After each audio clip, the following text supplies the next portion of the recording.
வணக்கம். இது ஐபிசி தமிழின் செய்தி நேரம். முதலில் தலைப்புச் செய்திகள்.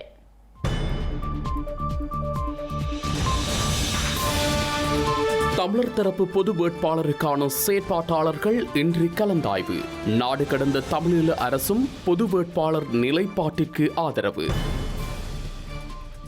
இலங்கையின் போர்க்குற்ற சந்தேக நபர்கள் பிரித்தானியாவில் கைது. சாட்சியங்களை வழங்குமாறு தமிழர்களுக்கு புலனாய்வு பிரிவு அழைப்பு. போர்க்குற்றங்கள் சார்ந்த பிரித்தானிய நகர்வு நம்பிக்கை அளிக்கின்றது. ஸ்ரீலங்காவிற்கும் முக்கிய செய்தி என்கிறார் சட்டவாளர் கணநாதன். இந்தியாவில் 3வது முறையாக பிரதமராகிறார் நரேந்திர மோடி. எதிர்வரும் சனியன்று பதவியேற்பு விழாவிற்கு ஏற்பாடு. இந்திய தேர்தல் ஆணையகத்தின் அங்கீகாரத்தை பெறுகிறது நாம் தமிழர் கட்சி.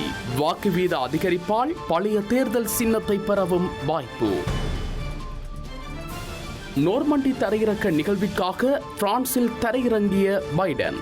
சட்டவிரோத குடியேற்றத்துக்கு எதிரான ஆணையை பிறப்பித்த கையுடன் பயணம்.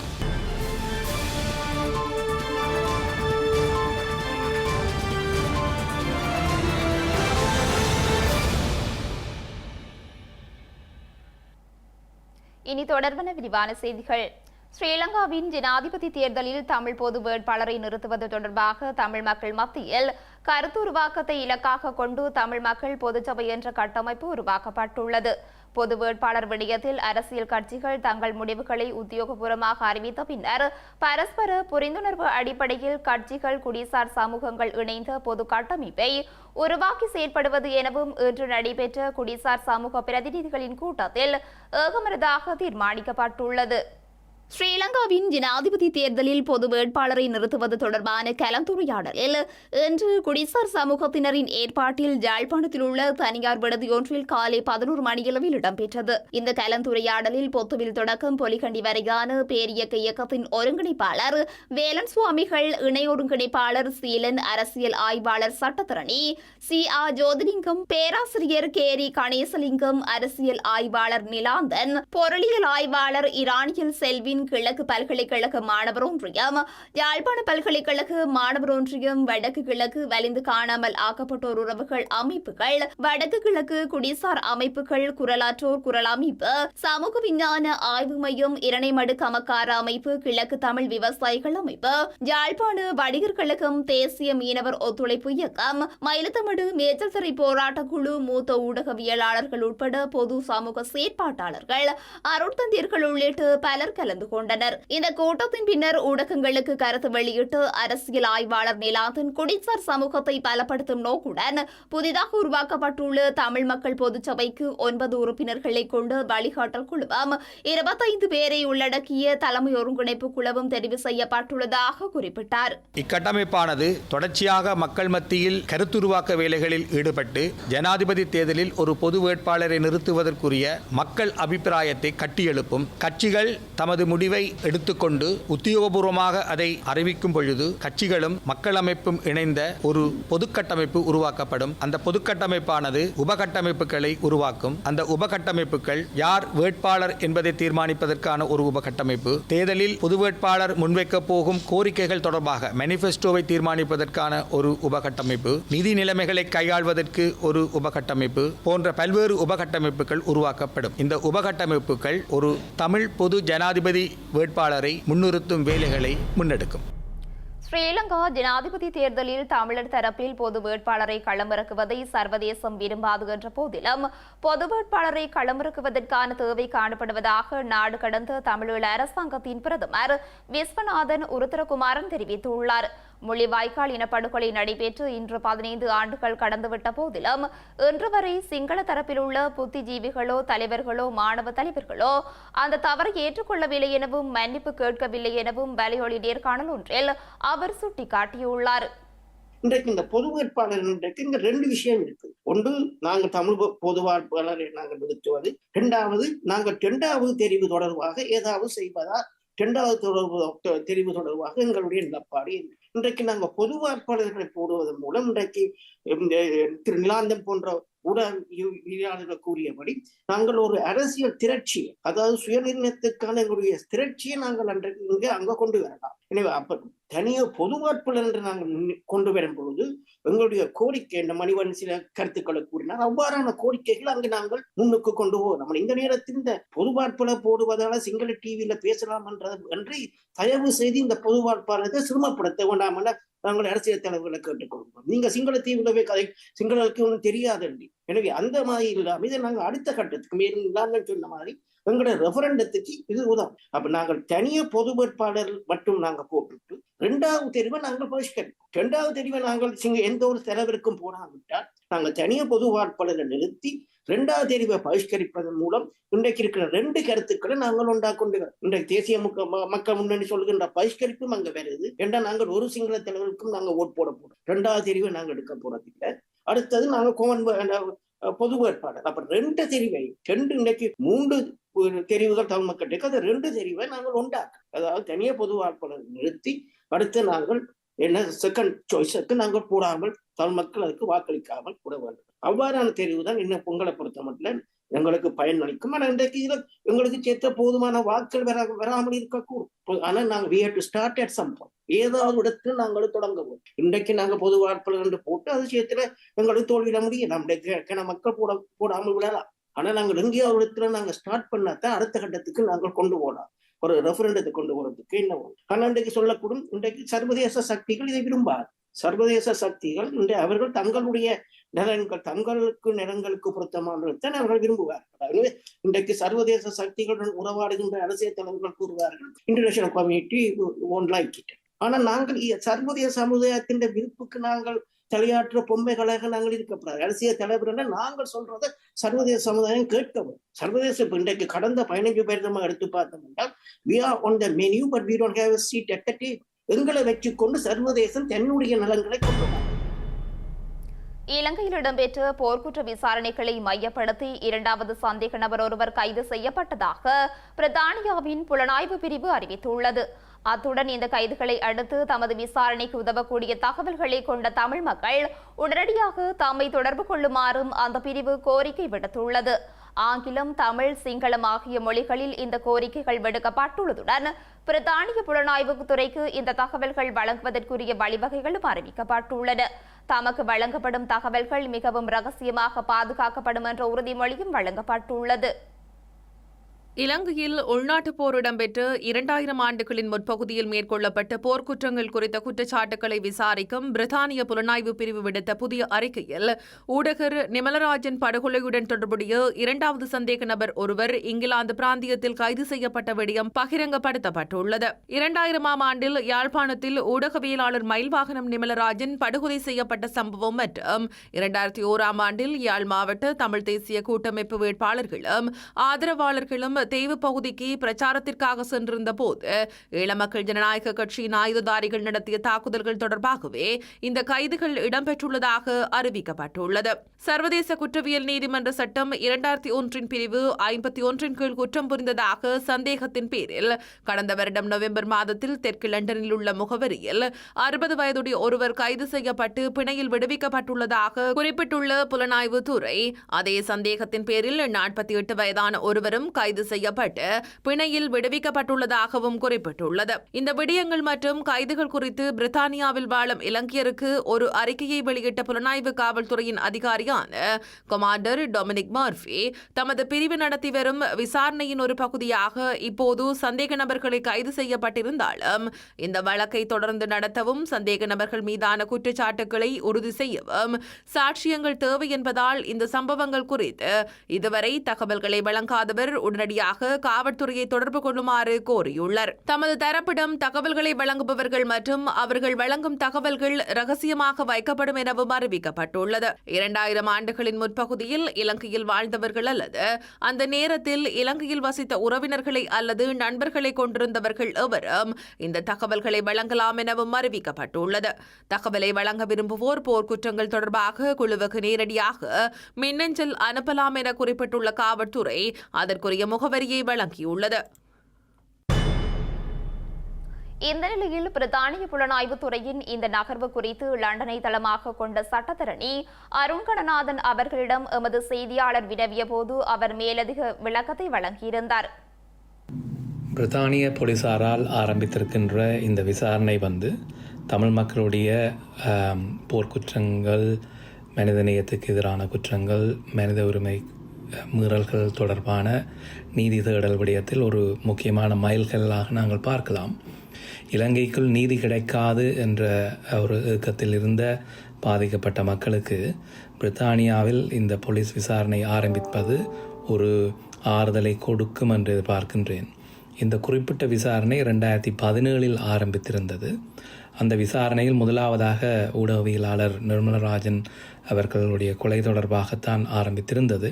அதன் பின்னர் ஒரு விரிவாக்கமாக 2001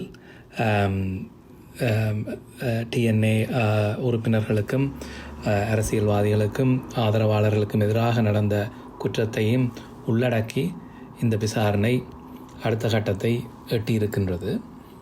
ஆகவே நாங்கள் இதில் முக்கியமாக என்ன பார்க்க வேண்டும் என்று சொன்னால், 2000களில் நடந்த குற்றங்களை இப்பொழுதுதான் காவல்துறை விசாரிக்க தொடங்கியிருக்கின்றது. முக்கியமாக இலங்கைக்குள் விசாரணை நீதி கிடைக்காதென்ற அடிப்படையில் பிரித்தானியா இந்த யூனிவர்சல் ஜூரிஸ்டிக்ஷன் பிரின்சிபல் என்று கூறுவார்கள், அந்த அடிப்படையில் விசாரணைகளை ஆரம்பித்திருக்கின்றார்கள். இப்படிப்பட்ட விசாரணைகள் இன்னும் இலங்கை அரசியல் தலைவர்கள், இராணுவ தளபதிகள், தமிழ் மக்களுக்கு எதிராக சர்வதேச குற்றங்கள் புரிந்தவர்களுக்கு எதிராக திரும்பும் என்று பலரும் எதிர்பார்க்கின்றார்கள். அது இவ்வளவு காலமாக இருந்தாலும் 2001 2000 அளவிலிருந்து இவ்வளவு காலம் இந்த எடுத்தாலும் இந்த விசாரணைகள் தொடரும். இதில் முக்கியமாக பார்க்க வேண்டியது, அதில் ஈடுபட்ட குற்றவாளிகள் பிரித்தானியாவுடன் ஒரு இறுக்கமான தொடர்பை இருக்க வேண்டும், கனெக்ஷன் இருக்க வேண்டும். அந்த விடயத்தில் அவர்கள் இந்த நாட்டில் ஒரு வதிவிட உரிமையுடன் இருக்கின்றார்கள், ஒரு நிரந்தர வீசாவோடு அல்லது வதிவிட உரிமையுடன் இருக்கின்றார்கள் என்று குறிப்பிட்டால், அல்லது சொத்துக்கள் அதிகமாக இங்கு வைத்திருக்கின்றார்கள் என்று சொன்னால், பிரித்தானிய போலீசார் இப்படியான விசாரணையை அவர்களுக்கு எதிராக ஆரம்பிக்க முடியும், அவர்களை நீதிமன்றத்துக்கும் கொண்டு போக முடியும். ஆகவே இலங்கையில் தமிழர்களுக்கு எதிராக இனப்படுகொலையில் ஈடுபட்ட அரசியல் தலைவர்கள், இராணுவ தளபதிகள், இராணுவ தலைவர்கள், மற்ற கூட்டாளிகள் அனைவருக்கும் இந்த கைதும் இந்த நடவடிக்கைகளும் பெரும் எச்சரிக்கையை கொடுக்கும் என்று எதிர்பார்க்கின்றேன். சுதந்திர தமிழ் தேசத்தின் விடுதலைக்காக தனது இன்னுயிரை ஈகம் செய்த முதல் உயிர் தற்கொலையாளரான தியாகி பொன் சிவகுமாரனின் 50ஆம் ஆண்டு வீரவணக்க நாள் நிகழ்வு இன்று உணர்வுபூர்வமாக இடம்பெற்றுள்ளது. ஜாழ் உரும்புராய் சந்தியில் அமைந்துள்ள பொன் சிவகுமாரனின் சிலை பகுதியில் இந்த நினைவேந்தல் நிகழ்வு முன்னெடுக்கப்பட்டுள்ளது. சுதந்திர தமிழ் தேச விடுதலை போராட்டத்தின் ஆரம்ப காலகட்ட களச்சேற்பாட்டில் ஈடுபட்டிருந்த வேளை யாழ் உரும்புராய் பகுதியில் பொன் சிவகுமாரன் ஸ்ரீலங்கா காவல்துறையினரால் சுற்றி வளைக்கப்பட்டார். இந்த தருணத்தில் சைனட் அருந்தி கடந்த 1974ஆம் ஆண்டு ஜூன் மாதம் இன்று போலொரு நாளில் தியாகி பொன் சிவகுமாரன் வீரச்சாவை தழுவிக்கொண்டார். பொன் சிவகுமாரனின் 50வது ஆண்டு நினைவேந்தலுக்கான அழைப்பை சிவகுமார் அறக்கட்டளை விடுத்திருந்தது. அந்த வகையில் பொன் சிவகுமாரனின் நினைவேந்தல் நிகழ்வு உரும்புராய் சந்தியில் உள்ள அவரது உருவச்சிலை பகுதியில் இன்று இடம்பெற்றது. இதன்போது பொன் சிவகுமாரனின் சிலைக்கு மலர் மாலை அணிவிக்கப்பட்டு அஞ்சலி செலுத்தப்பட்டது. இந்த நினைவேந்தல் நிகழ்வில் ஸ்ரீலங்கா கடல் தொழில் அமைச்சரும் ஈழமக்கள் ஜனநாயக கட்சியின் தலைவருமான டக்ளஸ் தேவானந்தா, இலங்கை தமிழரசு கட்சியின் தலைவர் மாவை சேனாதிராஜா, ஈழமக்கள் புரட்சிகர விடுதலை முன்னணியின் தலைவர் சுரேஷ் பிரேமச்சந்திரன், தமிழ் தேசிய கட்சியின் செயலாளர் நாயகம் MK சிவாஜிலிங்கம், டெலோவின் சார்பில் வித்னன் கனகரட்னம், வடமாகாண சபை முன்னாள் எதிர்க்கட்சித் தலைவர் சி தவராசா, வடக்கு மாகாண சபை முன்னாள் அமைச்சர் க சர்வேஸ்வரன், ஈழ சிவசேனை தலைவர் மருவன் புலவு சச்சிதானந்தம் உள்ளிட்ட பலரும் கலந்து கொண்டனர். இதன் பின்னர் தியாகி பொன் சிவகுமாரது சமாதி அமைந்துள்ள வேம்பராய் மயானத்திலும் அமைச்சர் டக்ளஸ் தேவானந்தா அஞ்சலி செலுத்தினர். தமிழ் மாணவர்களின் கல்வியை சீரழிப்பதன் மூலம் அந்த மக்களை எளிதாக அடிமைப்படுத்த முடியும் என்ற மூலோபாயத்தை சிங்கள அரசுகள் கையாண்டன. இந்த மூலோபாயத்தின் ஒரு நடவடிக்கையாக தமிழ் இனத்தின் ஒடுக்குமுறைக்கு வித்திட்ட ஸ்ரீமாவோ பண்டாரநாயக்கவின் ஆட்சி காலத்தில் கொண்டுவரப்பட்ட கல்வி தரப்படுத்தலை எதிர்த்து தியாகி பொன் சிவகுமாரன் தமிழின புரட்சிக்கு வித்திட்டிருந்தார். கல்வி தரப்படுத்தலை எதிர்த்து போராடும் வகையில் உயர்கல்வி மாணவர்கள் ஒருங்கிணைந்து உருவாக்கிய தமிழர் மாணவர் பேரவையில் இணைந்த சிவகுமாரன் சிங்கள அரசுக்கும் தமிழ் தேச விரோத சக்திகளுக்கும் எதிரான போராட்டத்தில் ஈடுபட்டதுடன் இன்று போலொரு நாளில் ஸ்ரீலங்கா படையினரால் சுற்றி வளைக்கப்பட்ட போது நஞ்சருந்தி தனது உயிரை தியாகம் செய்திருந்தார். அத்துடன் ஜூன் மாதம் 6ஆம் திகதி தமிழ் தேசத்தின் எழுச்சி நாளாகவும் தமிழ் மக்களால் கடைபிடிக்கப்பட்டு வருகின்றமை குறிப்பிடத்தக்கது. புலம்பெயர் உறவுகளால் வடக்கு மாகாண மக்களின் பொருளாதார முன்னேற்றத்திற்கு உதவ முடியும் எனவும் முன்னுரிமை வழங்க வேண்டிய திட்டங்களை அடையாளம் கண்டு அவற்றில் முதலீடுகளை மேற்கொள்ள வேண்டும் எனவும் ஐக்கிய நாடுகளின் இலங்கைக்கான பதிவிட ஒருங்கிணைப்பாளர் மார்க் என்ட்ரோபிரன்ஸ் தெரிவித்துள்ளார். வடக்கு மாகாண அபிவிருத்திக்கு சர்வதேச சமூகத்திடமிருந்து தேவைப்படும் உதவி திட்டங்கள் தொடர்பிலும் மாகாண ஆளுநருடனான சந்திப்பில் மார்க் என்ட்ரோபிரன்ஸ் ஆராய்ந்துள்ளார். வடமாகாணத்திற்கு பயணம் செய்துள்ள ஐக்கிய நாடுகளின் இலங்கைக்கான வதிவிட ஒருங்கிணைப்பாளர் மார்க் என்ட்ரோ பிரெஞ்ச் உள்ளிட்ட குழுவினர் வடக்கு மாகாண கௌரவ ஆளுநர் PSM சார்ல்ஸை இன்று சந்தித்து கலந்துரையாடினர். வடக்கு மாகாண ஆளுநர் செயலகத்தில் இந்த கலந்துரையாடல் நடைபெற்றது. வடக்கு மாகாணத்தின் பொருளாதாரம், கல்வி, விவசாயம், தொழிற்துறை ஊக்குவிப்பு, காணி விடுவிப்பு உள்ளிட்ட பல விடயங்கள் தொடர்பில் இதன்போது கலந்துரையாடப்பட்டுள்ளது. இதன்போது சிறு மற்றும் நடுத்தர தொழில் முனைவோருக்கான ஒத்துழைப்புகள் அதிகம் தேவைப்படுவதாக வடக்கு மாகாண ஆளுநர் குறிப்பிட்டார். அத்துடன் புலம்பெயர் உறவுகள் வடக்கில் உள்ள தொழில் முனைவோருக்கான ஒத்துழைப்புகளை வழங்கி அவர்களை ஊக்கப்படுத்த வேண்டும் எனவும் அவர் குறிப்பிட்டார். இதனை செவிமடுத்து ஐக்கிய நாடுகளின் இலங்கைக்கான பதிவிட ஒருங்கிணைப்பாளர் மார்க் என்ட்ரோ பிரெஞ்ச் புலம்பெயர் உறவுகளால் வடக்கு மாகாண மக்களின் பொருளாதார முன்னேற்றத்திற்கு உதவ முடியும் எனவும் முன்னுரிமை வழங்க வேண்டிய திட்டங்களை அடையாளம் கண்டு அவற்றில் முதலீடுகளை மேற்கொள்ள வேண்டும் எனவும் தெரிவித்தார். அத்துடன் சிறந்த பொறிமுறையினூடாக முதலீடுகளை மேற்கொள்வது சிறந்தது எனவும் அவர் தெரிவித்தார். வடக்கில் காணப்படும் இயற்கை சக்தி வளங்களை பயன்படுத்தி பாரிய திட்டங்களை மேற்கொள்ளும் போது பிரதேச மக்களின் நலன்கள் குறித்தும் ஆய்வுகள் மேற்கொள்ள வேண்டும் என அவர் கூறினார். மேலும் இயற்கை சக்தி வளங்களை பயன்படுத்தி மேற்கொள்ளும் திட்டங்களில் பெற்றுக்கொள்ளும் லாபத்தில் அந்தந்த கிராம அபிவிருத்திக்கென ஒரு தொகை நிதி ஒதுக்கப்பட வேண்டும் எனவும் ஐக்கிய நாடுகளின் இலங்கைக்கான பதிவிட ஒருங்கிணைப்பாளர் தெரிவித்தார். இலங்கையில் சீரற்ற காலநிலையால் உயிரிழந்தவர்களின் எண்ணிக்கை இன்று காலை 30 உயர்ந்துள்ளதாக ஸ்ரீலங்காவின் பாதுகாப்பு ராஜாங்க அமைச்சர் பிரமித் பண்டாரதென்னகோன் தெரிவித்துள்ளார். இதேவேளை அனர்த்தங்களால் சேதமடைந்த வீடுகளுக்கான இழப்பீடுகள் தொடர்பாக இதுவரை இறுதி தீர்மானங்கள் எதுவும் மேற்கொள்ளப்படவில்லை எனவும் இன்று நாடாளுமன்றத்தில் உரையாற்றிய போது ராஜாங்க அமைச்சர் குறிப்பிட்டுள்ளார். ஸ்ரீலங்கா பொதுஜன பெரமுனவின் நாடாளுமன்ற உறுப்பினர் அகில எல்லாவல எழுப்பிய கேள்விக்கு பதிலளித்த பிரமித பண்டாரதென்னகோன் உயிரிழந்தவர்களின் குடும்பங்களுக்கு இறுதிச் சடங்குகளுக்காக தலா 25,000 ரூபாய் வழங்கப்பட்டுள்ளதாக கூறியுள்ளார். மரணித்தவர்களின் குடும்பங்களுக்கு மற்றொரு இழப்பீட்டை வழங்குவது குறித்து ஆலோசிக்கப்பட்டு வருவதாகவும் ராஜாங்க அமைச்சர் தெரிவித்துள்ளார்.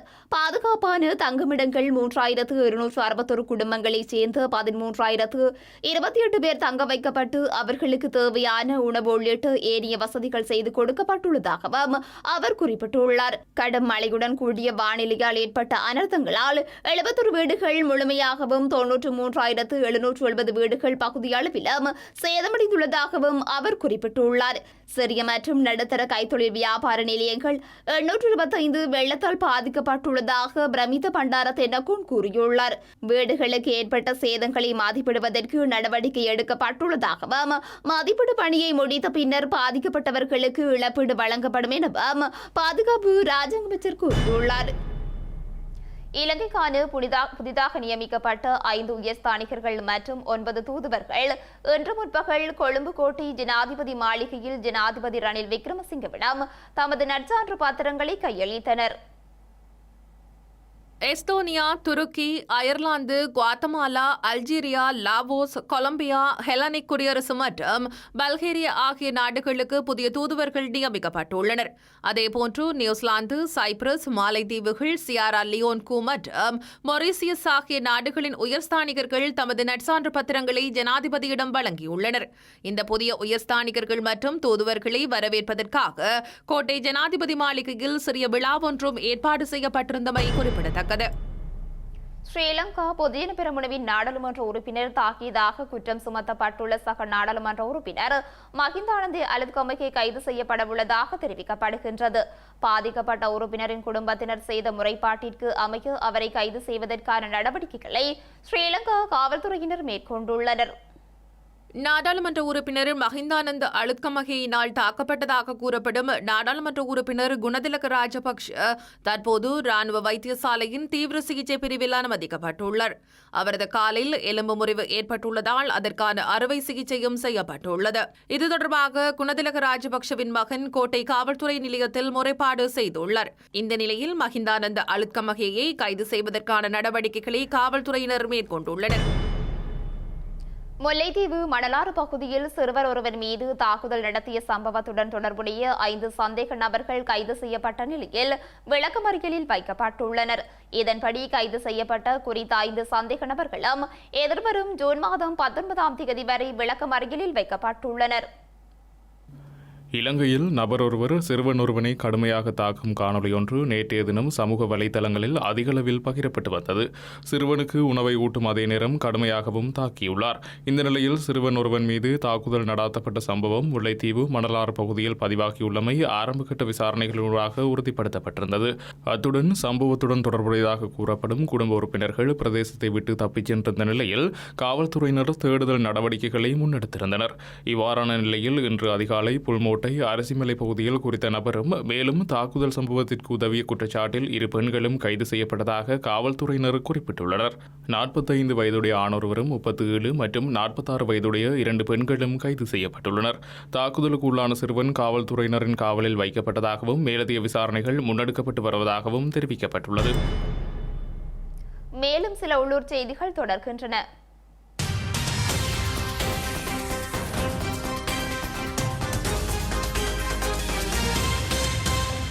யாழ்ப்பாணம் ஊர்காவல்துறை காவல் பிரிவுக்குட்பட்ட புங்குடுதீவு மடத்துவெளி வயலூர் முருகன் ஆலய கிணற்றிலிருந்து இளம் பெண்ணொருவரின் சடலம் நேற்றைய தினம் மீட்கப்பட்டுள்ளது.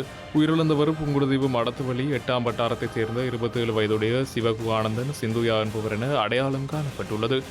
சடலம் யாழ்ப்பாணம் போதான வைத்தியசாலையில் பிரேத பரிசோதனைக்காக வைக்கப்பட்டுள்ள நிலையில் காவல்துறையினர் விசாரணைகளை முன்னெடுத்து வருகின்றனர். கிளிநொச்சி இரணைமடு நீர் பங்கீடு தொடர்பான கலந்துரையாடல் இன்றைய தினம் இடம்பெற்றுள்ளது. இரணைமடு கமக்கார அமைப்புகள் மற்றும் நாடாளுமன்ற உறுப்பினர்கள் மற்றும் புத்திஜீவிகளுடன் நீர்வழங்கல் மற்றும் தோட்ட உட்கட்டமைப்பு வசதிகள் அபிவிருத்தி அமைச்சின் கேட்போர் கூடத்தில் குறித்த நிகழ்வு இடம்பெற்றுள்ளது. இதன்போது இரணைமடு நீர் பங்கீடு தொடர்பான யாழ் மாவட்டம் மற்றும் கிளிநொச்சி மாவட்ட மக்களுக்கு எவ்வித பிரச்சினைகளும் ஏற்படாதவாறு தீர்க்கமான முடிவினை எட்டுவதற்கான நடவடிக்கைகளை அமைச்சர் ஜீவன் தொண்டமான் தெளிவுபடுத்தினார். முல்லைத்தீவு மாவட்டத்தின் பாரிய நீர்ப்பாசன குளமான வவுனி குளத்தின் நீர்ப்பாசன பொறியியலாளராக எந்திரீஸ் சர்வராஜா கடமைகளை பொறுப்பேற்றுள்ளார். இவர் கடந்த காலங்களில் யாழ்ப்பாண நீர்ப்பாசன பொறியியலாளராக கடமையாற்றியதுடன் வவுனியா பிராந்திய மற்றும் வடமாகாண பணிப்பாளர் அலுவலக நீர்ப்பாசன பொறியியலாளராகவும் கடமையாற்றியுள்ளார். இந்நிலையில் வவுனிக்குளம் உட்பட 12 பாரிய மற்றும் நடுத்தர குளங்களை கொண்ட வவுனிக்குளம் பிரிவிற்கு இவரது வருகை பெரிதும் எதிர்பார்ப்பை ஏற்படுத்தியுள்ளது. உலக சுற்றாடல் தினத்தை முன்னிட்டு இன்று வவுனியா செட்டிக்குளம் பிரதேச செயலகத்துக்குட்பட்ட கிராமங்களில் மரம் நடுகை நிகழ்வு இடம்பெற்றுள்ளது. செட்டிக்குளம் உதவி பிரதேச செயலாளர் தர்மேந்திரா தலைமையில் குறித்த நிகழ்வு இடம்பெற்றது. செய்திகளின் நிறைவாக இனி மீண்டும் தலைப்புச் செய்திகள்.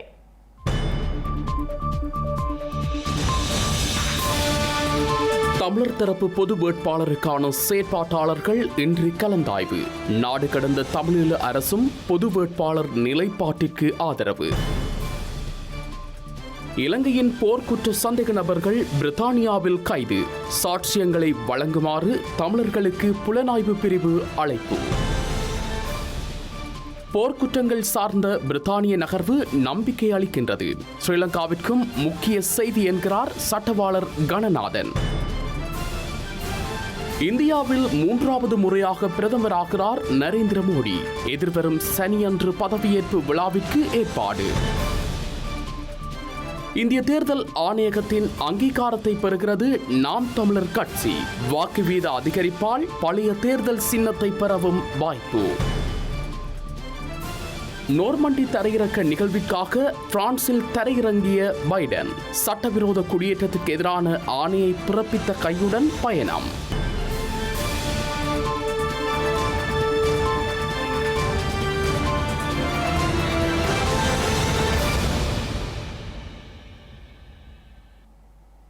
இத்துடன் ஐபிசி தமிழின் செய்தி நேரம் நிறைவடைகின்றது.